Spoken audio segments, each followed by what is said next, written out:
Hello students, आइए इस video के अंदर करते हैं class 10th exercise 4.1 quadratic equations का क्वेश्चन सेकंड। तो क्वेश्चन सेकंड के अंदर उसने बोला है represent the following situation in the form of quadratic equation. तो फर्स्ट पार्ट हमारे पास यहाँ पे और सेकंड पार्ट इस वीडियो के अंदर दो पार्ट करेंगे। तो उसने बोला है जो ये नीचे आपको सिचुएशंस दी गई है इनको आपको क्वाड्रेटिक इक्वेशंस की फॉर्म में रिप्रेजेंट करना है। तो चलिए सिचुएशन को रीड करते हैं।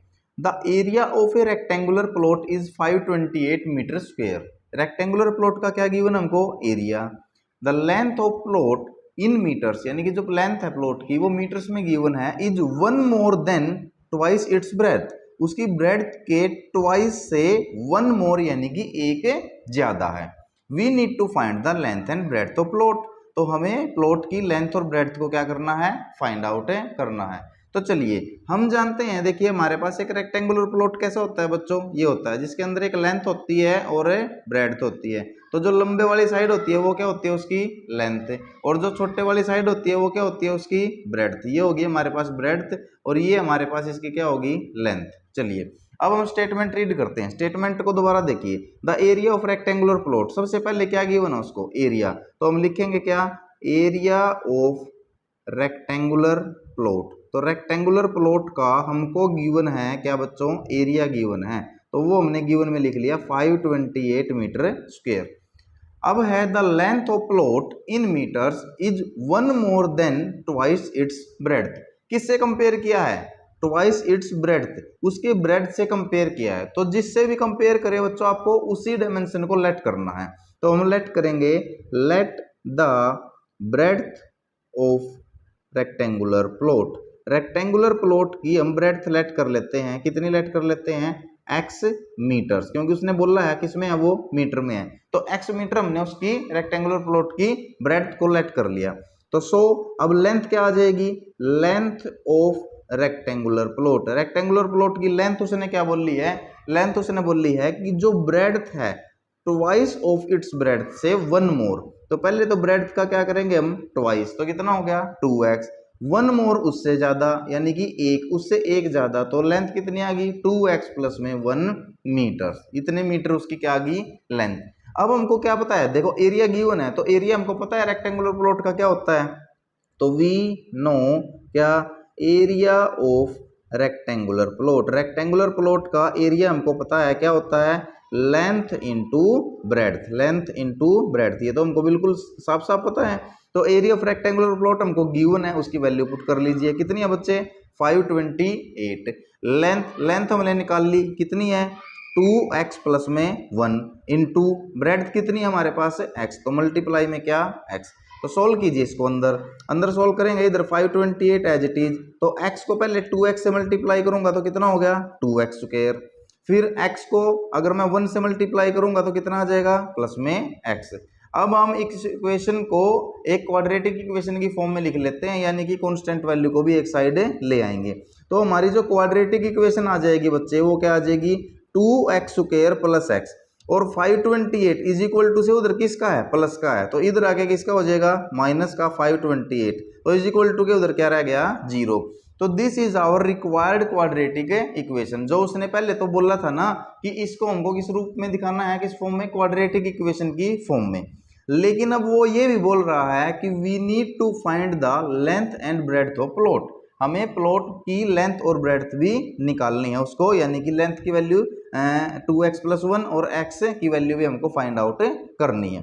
तो कैसे करेंगे, देखिए हमने ना, हमारे पास एक क्वाड्रेटिक इक्वेशन है और क्वाड्रेटिक इक्वेशन को splitting the middle term method से हमको सोल्व करना आता है। और वो कैसे करते हैं, सबसे पहले तो हमारे पास जो x स्क्वायर है इसका कोफिशिएंट क्या है 2, और लास्ट टर्म क्या है -528, इनकी मल्टीप्लाई, यानी कि हमारे पास जो दो नंबर हमको स्प्लिट करना है मिडिल टर्म को, और ऐसे दो नंबरों में स्प्लिट करना है जिनकी क्या मल्टीप्लाई। तो क्या हो बच्चों, 2 को अगर मैं फर्स्ट के जो x स्क्वायर कोफिशिएंट है ये क्या है 2 को मल्टीप्लाई किया किसको, माइनस के 528 से, तो मल्टीप्लाई हमारे पास कितनी आई, अगर मैं 2 8 जा 16 करी गया 1, 2 2 जा 4 और 1 5, ठीक है, एंड 2 5 जा 10, माइनस का 1056 किसका, माइनस का।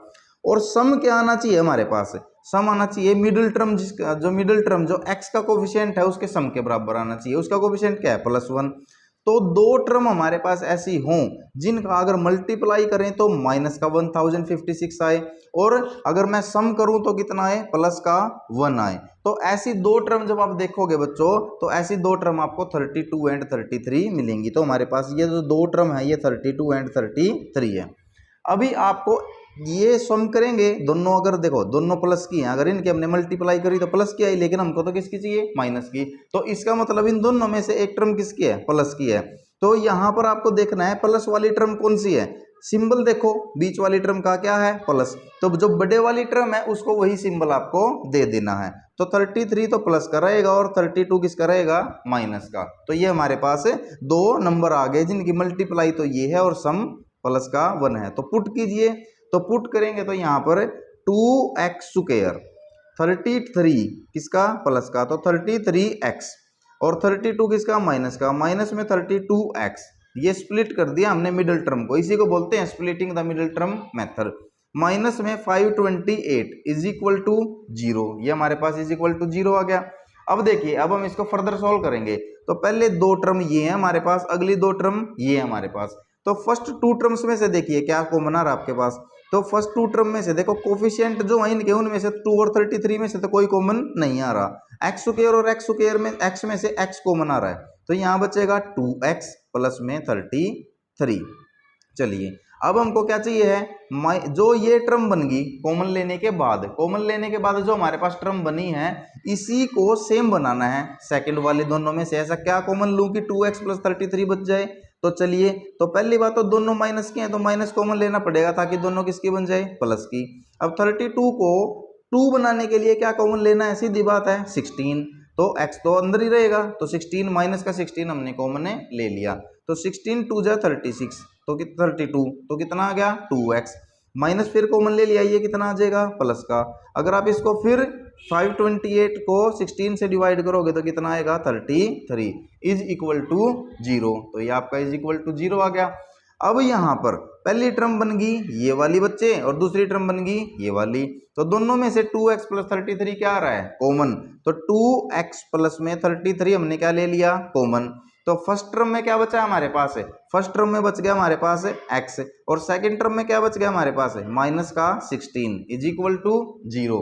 तो वेरी गुड, अब हमारे पास आ चुके हैं 2x plus 33 into x minus में 16 इज इक्वल टू 0। देखिए हमारे पास जो हमारी क्वाड्रेटिक इक्वेशन आई थी उस क्वाड्रेटिक इक्वेशन को हमने क्या कर दिया, फैक्टराइज कर दिया, और फैक्टराइज करने के बाद वो दो फैक्टर बन गए उसके, इज इक्वल टू 0। तो पहले तो हम क्या लेंगे, 2x प्लस 33 को इज इक्वल टू 0 पुट करेंगे, फिर x माइनस 16 को 0 पुट करेंगे। तो करिए 2x plus 33 is equal to 0 put किया, तो 2x इज इक्वल टू आ गया माइनस का 33, एंड x की वैल्यू आ गई माइनस का 33 बाय में 2। तो x की वैल्यू यानी कि ब्रेड्थ की वैल्यू क्या माइनस में आ सकती है, नहीं। तो इसको हम क्या करेंगे, इसको हम नेग्लेक्ट कर देंगे, ये वैल्यू हमारी नहीं हो सकती। अब हम लेंगे बच्चे कौन सी, x minus 16 is equal to 0 put करो, तो x की वैल्यू यहाँ से कितनी आ गई, प्लस का 16, यानी कि जो हमारी हमने x क्या लिया था, ब्रेड्थ। देखिए ये रही, हमने x को ब्रेड्थ लेट किया था। तो जो रेक्टेंगुलर प्लॉट है उसकी ब्रेड्थ कितनी आ गई बच्चों, x थी हमारे, वो आ गई 16 मीटर। और लेंथ क्या थी हमारे पास, लेंथ थी हमारे पास 2x प्लस में 1। तो 2 मल्टीप्लाई x की वैल्यू 16 आई है प्लस में 1, तो 2 मल्टीप्लाई 16 करोगे तो 32 प्लस में 1 is equal to 33 metre. Length आ गई 33 मीटर और ब्रेड्थ आ गई हमारे पास है 16 मीटर। ये था हमारे पास फर्स्ट पार्ट है किसका, सेकंड क्वेश्चन का, जिसके अंदर हमको पहले तो जो गिवन सिचुएशन थी उस सिचुएशन की हेल्प से हमको एक क्वाड्रेटिक इक्वेशन बनानी थी। ये हमने यहाँ पे क्वाड्रेटिक इक्वेशन बना दी, और उसके बाद उस क्वाड्रेटिक इक्वेशन को splitting the middle term method से क्या, लेंथ और ब्रेड्थ की वैल्यूज हमको फाइंड आउट करनी थी, वो हमने फाइंड आउट करके निकाल दी। चलिए अब हम चलते हैं सेकंड क्वेश्चन के सेकंड पार्ट की तरफ। स्टेटमेंट आपके सामने है, स्टेटमेंट करते हैं बच्चों रीड। ये रही हमारी स्टेटमेंट। चलिए स्टेटमेंट क्या कहती है, स्टेटमेंट कहती है यहाँ पे the product of to consecutive positive integers. दो कंजिक्यूटिव पॉजिटिव इंटीजर है आपके, इज 306, उनकी जो प्रोडक्ट यानी कि क्या होती है प्रोडक्ट मल्टीप्लाई, वो कितनी है 306, किन की, दो कंजिक्यूटिव पॉजिटिव इंटीजर की। We need to find the integers, हमको इंटीजर्स फाइंड आउट करने की क्या है नीड है। तो चलिए अब हम करते हैं यहाँ पे। तो सबसे पहले आपको जो टर्म गिवन है ना कंजिक्यूटिव, कंजिक्यूटिव क्या होता है बच्चे, कंजिक्यूटिव होता है लगातार, उसके बाद पॉजिटिव इंटीजर। तो हम पहला पॉजिटिव इंटीजर लेट कर लेते हैं, तो let first let a positive integer, एक पॉजिटिव इंटीजर हम लेट कर लेते हैं। तो चलिए एक पॉजिटिव इंटीजर हमने क्या लेट कर लिया, एक्स लेट कर लिया। एक्स का कंजिक्यूटिव यानी कि इसके लगातार बाद वाला, जैसे 2 नंबर है हमारे पास, एक नंबर है 2, इसका कंजिक्यूटिव क्या होगा 3, और जो अगला नंबर होता है वो पिछले नंबर से हमेशा कितना ज्यादा होता है, एक ज्यादा होता है। तो अगर हमने एक्स मानना है फर्स्ट, तो इसका कंजिक्यूटिव पॉजिटिव इंटीजर क्या आएगा, कंजिक्यूटिव पॉजिटिव इंटीजर, जो नेक्स्ट कंजिक्यूटिव पॉजिटिव इंटीजर होगा वो क्या आएगा, इससे एक ज्यादा, यानी कि x प्लस में 1। अब अकॉर्डिंग टू क्वेश्चन, क्वेश्चन के अकॉर्डिंग चलिए, क्वेश्चन ने क्या बोला है, product of to consecutive positive integer. तो उसने बोला है product of to consecutive positive integer, दो कंजिक्यूटिव पॉजिटिव इंटीजर्स का क्या है प्रोडक्ट, कितना है 306, वो 306 है, यही हमको गिवन है। तो इसकी जगह बस वैल्यू पुट कीजिए, ठीक है। तो 306 हमारे पास पॉजिटिव उनका क्या है कंजिक्यूटिव उनका मल्टीप्लाई, तो दोनों कंजिक्यूटिव पॉजिटिव इंटीजर, एक तो क्या हो गया x, दूसरा क्या होगा x प्लस में 1, इन दोनों का क्या प्रोडक्ट इज इक्वल टू कितना आ गया 306। बस सिंपल सा तो क्वेश्चन है, पहला पॉजिटिव इंटीजर x, उसका कंजिक्यूटिव हो गया x प्लस 1, दोनों की मल्टीप्लाई यानी कि दोनों का प्रोडक्ट कितना है 306, अकॉर्डिंग टू क्वेश्चन हमने रख दिया। तो x की मल्टीप्लाई कीजिए, ब्रैकेट को सोल्व कीजिए, तो x को x से मल्टीप्लाई करूंगा तो x का स्क्वायर प्लस में x को 1 से मल्टीप्लाई करूंगा तो x इज इक्वल टू 306। तो अब 306 को मैं इधर ले आता हूं इज इक्वल टू से, तो ये हो गया x square plus x minus में 306 इज इक्वल टू 0। देखिए ये तो आ चुकी है हमारी कौन सी, ये आ चुकी है हमारे पास क्वाड्रेटिक इक्वेशन, जो क्वेश्चन में बोला था कि सिचुएशन के अकॉर्डिंग क्वाड्रेटिक इक्वेशन बनानी है, ये तो हमारी बन गई है बच्चों क्वाड्रेटिक इक्वेशन। लेकिन उसने ये भी बोला है कि इस क्वेश्चन में, इस पार्ट में, we need to find the integers. अब जो इंटीजर हमने लेट किए हैं ना, इन इंटीजर्स को हमको फाइंड आउट भी करना है। तो फाइंड आउट एक क्वाड्रेटिक इक्वेशन को सोल्व करेंगे तो किससे करेंगे, splitting the middle term method. तो इसमें हम क्या करते हैं, एक्स स्क्वायर का कोफिशिएंट यानी कि मल्टीप्लाई जो चाहिए, एक्स स्क्वायर का कोफिशिएंट क्या है 1, मल्टीप्लाई कांस्टेंट टर्म कितनी है माइनस का 306, इसकी वैल्यू के इक्वल चाहिए तो कितना आएगा माइनस का 306। तो दो नंबर ऐसे चाहिए जिनकी मल्टीप्लाई तो क्या है माइनस का 306, और सम करे तो क्या है जो मिडिल टर्म का कोफिशिएंट है तो उसका कितना है 1, तो सम करूं तो प्लस का 1 आए, मल्टीप्लाई करूं तो माइनस का 306 आए। तो ऐसे दो नंबर जब आप देखेंगे तो बच्चों वो कौन कौन से हैं 18 एंड 17, दो नंबर ऐसे हैं।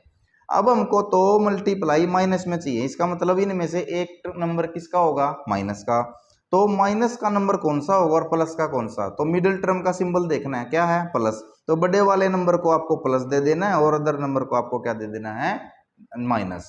चलिए पुट कीजिए, पुट करेंगे तो एक्स स्क्वायर, स्प्लिट करो मिडिल टर्म को, इसको मैं लिख सकता हूं x को लिख सकता हूं 18x माइनस में 17x, दोनों की फॉर्म में लिख दिया, माइनस में क्या है 306 इज इक्वल टू 0।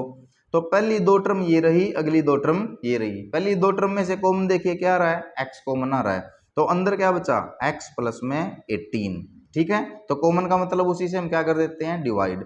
अब जो पहली में कॉमन आने के बाद बचा है उसी में वही दूसरी में हमको बचाना है, तो इसमें से क्या कॉमन लूं, देखिए x बचाना है मुझे प्लस का, तो पहली बात तो माइनस कॉमन लेना पड़ेगा, और x बचाना है तो एज इट इज 17 कॉमन ले लेते हैं, तो अंदर क्या बच गया x प्लस में 18 इज इक्वल टू 0।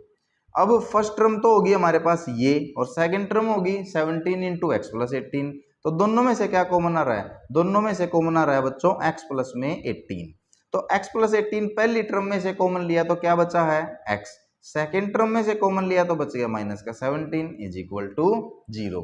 तो एक बार तो हम x प्लस 18 को 0 के इक्वल पुट करेंगे, एक बार x माइनस 17 को पुट करेंगे, तो करिए पुट, तो पुट कीजिए x प्लस में 18 इज इक्वल टू 0, तो x की वैल्यू कितनी आ गई माइनस का 18। लेकिन हमारा तो जो इंटीजर था वो कैसा था पॉजिटिव, तो क्या ये इसकी वैल्यू हो सकती है नहीं, तो इस वैल्यू को हम क्या करेंगे नेगलेक्ट, ये हमारी वैल्यू नहीं हो सकती। अब हम पुट करेंगे किसको, हमारी सेकंड जो फैक्टर है x माइनस में 17 इज इक्वल टू 0 पुट किया, ठीक है, तो x माइनस 17 0 पुट करेंगे तो x की वैल्यू कितनी आ गई 17। तो हमारा जो फर्स्ट पॉजिटिव इंटीजर है जो x था वो कितना आ चुका है बच्चे 17। और नेक्स्ट कंसेक्यूटिव पॉजिटिव इंटीजर क्या होता है इससे एक ज्यादा, तो 17 प्लस 1 इज इक्वल टू आ गया 18। तो we need to find the integers, तो हमारे इंटीजर भी आ गए कौन कौन से 17 एंड 18।